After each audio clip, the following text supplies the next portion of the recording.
Do-do-do-do-do. Do-do-do-do-do. Do-do-do-do-do. Do-do.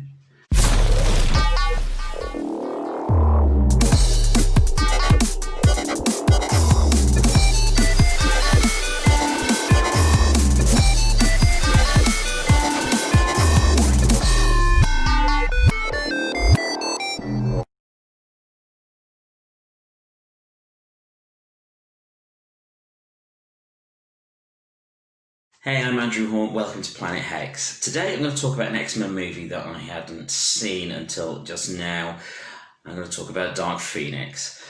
So I hadn't seen this because I'd heard such terrible things about it from the media, from friends all over the place, hearing it was the most dreadful thing ever made. But as we have Disney Plus, I thought I would give it a go, as all the X-Men movies are on there, and see what I thought of it. I figured if I wasn't directly paying for a physical copy, as I did with some, slight regret there, but still, hey, Apocalypse had some cool scenes in it. It's just that they were spread out with all the bad bits. But yeah, Dark Phoenix is a massively important story in the X-Men canon. It's the definitive X-Men story. A lot of people may argue, a lot of people may agree. But it is at least not, if not the most definitive story in the X-Men universe. It is definitely top three.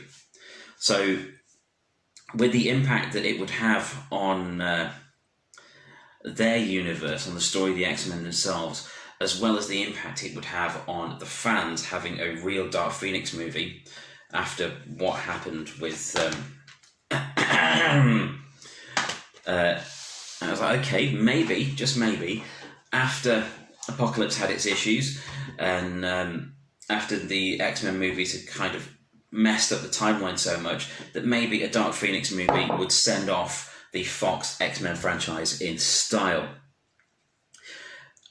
Not quite. That's not really what happened. But anyway, before we go on, if you've not seen the movie, here's a little spoiler-free recap of what happens in X-Men Dark Phoenix. X-Men Dark Phoenix, also known simply as Dark Phoenix on its initial advertising, is the 12th X-Men Universe movie to be made by Fox. The story follows the team of X-Men that were gathered at the end of X-Men Apocalypse as they take on their greatest foe ever, one of their own. When Jean Grey's powers take on a godlike quality following a catastrophic rescue mission in space, her unpredictable nature makes her a danger to everyone. While Jean is on the run, she is befriended by the strange Vuk, played by Jessica Chastain, who is far more than she appears to be. While it's a sequel to X-Men Apocalypse, the team don't appear in the comics-accurate costumes we saw at the end of that film, instead opting for costumes that evoke the new X-Men comics run, or indeed just street clothes. This film brings the Fox X-Men timeline to a close, with characters desperately banding together to stop a power greater than all of them combined. And I don't mean the MCU. So when I was working in a comic shop, where I worked for 9 years, a lot of the people that didn't really read very many comics would come in and ask for the iconic stories, the iconic graphic novels, Watchmen, V for Vendetta, Crisis on Infinite Earths, The Long Halloween, The Killing Joke. The X-Men one that they would often ask about was Dark Phoenix. I mean, and why not? It was absolutely wonderful in every possible way. Absolutely definitive story. It looked great, the story was great, and it had a lasting impact on the X-Men universe, which has never really gone away ever since it was published. But to the film, there's a lot of Dark Phoenix missing from it. You know, there's a lot of characters. Of course, Wolverine's not in the movie. Hugh Jackman doesn't show us as Wolverine. There's a lot of characters missing. Where is Shi'ar Empire? You know, the actual Shi'ar Empire, that would have been good. The film does have an air of a contractual obligation about it. Some of the cast members look a bit fed up while they're performing, as though they just want to get to lunch. I'm looking at you, Jennifer Lawrence. We know you like lunch. Yeah, there's a lot of moments where it just seems like takes were used that were shot later in the day, perhaps, where people are getting a bit fed up with everything and just want to go home or get craft service. I mean, who wouldn't want to get craft service? But having said that, while some of the cast did look like they weren't having the best time, because of the quality of the cast, because of people like Michael Fassbender and James McAvoy and Jennifer Lawrence, Nicholas Hoult and people, there's a lot of talent on display there. So even with less than stellar material, they're still able to make it watchable, which is what I found. Dark Phoenix, it doesn't really bring the X-Men Fox franchise to a satisfying close, but it brings it to a close. There is no Endgame style greatest hits feel to it, which I think Dark Phoenix could have done with. In the final scenes, there is of course an end battle, a great big set piece towards the end, but it's not on a par with some of the other things we have seen in recent years. I think we have been spoilt with movies like Infinity War and indeed Endgame, where the last third and the final act of each of those movies was just beyond compare, that we now expect more from superhero movies, especially ones with such well-established universes and well-established franchises. So it was a shame. There are some good things to say about Dark Phoenix, though. When there are effect sequences, they look nice. They look very, very good. The Phoenix effects on Sophie Turner's skin are quite interesting, quite subdued in a lot of it. When her eyes change colour, that doesn't look too digitally enhanced. I can never say digitally. They don't stick out. It looks quite natural. But there are some effects that stuck out, such as Mystique's makeup. You could tell Jennifer Lawrence has sick to death of being painted blue, and who wouldn't be? Come on, it can't be comfortable. But the makeup they used for Mystique in X-Men Dark Phoenix just looks so uneven and slapdash. It almost resembles like a Halloween party makeup. And that's not ideal for such a character.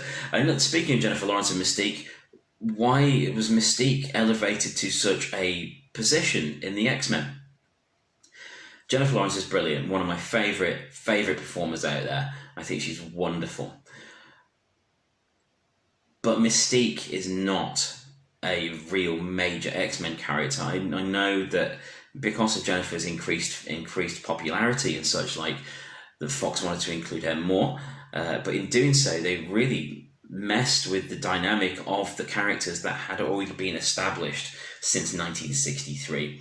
The dynamic of the group that had been established since 1963, when the X-Men began. But it's okay. It's not as bad as I'd heard. It's certainly not great.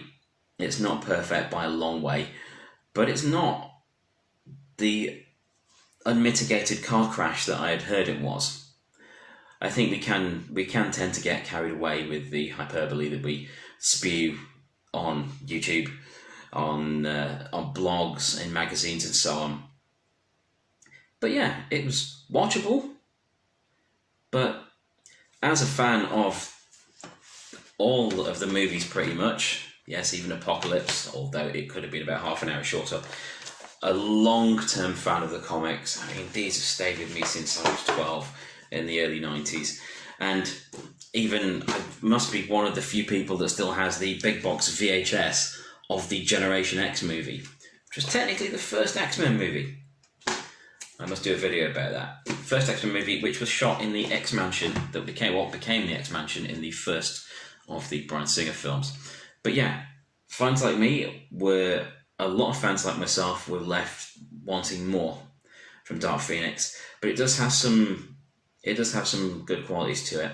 I would say my favourite part of the whole film is Sophie Turner, who does well with the material that she's got, and the scenes in which she is really struggling to deal with her powers, I think, are the best parts of that film for me. Overall, I don't know, I would give it a 5 out of 10. It's not the best of the X-Men movies, but then again, some things can never be bettered. So, where next for the X-Men? We do know that they are going to show up in the MCU at some point. That will be started over again, and I welcome it. I trust the MCU with what they're doing with pretty much anything. With Marvel Studios, you have studios that really love the characters and really love the source material and understand that the fans have these characters and these stories held with such reverence that they need to be respected and given a good shot at being decent on the screen. So where next with a big X? I think people are going to be pleased with what Marvel come up with. I don't know what it will be, but I have every faith in them that it's going to be something spectacular. Possibly not on the same level as Avengers, as for all their bluster and their bombast, the X-Men have always been a little bit lower key than the Avengers in my eyes. And as long as they get the characters right, I think whatever the story is with the MCU X-Men, I think we're in for a good one. So thanks for watching this episode of Planet Hex on X-Men Dark Phoenix, and also thanks to my son Alex for lending me these awesome claws. Snit!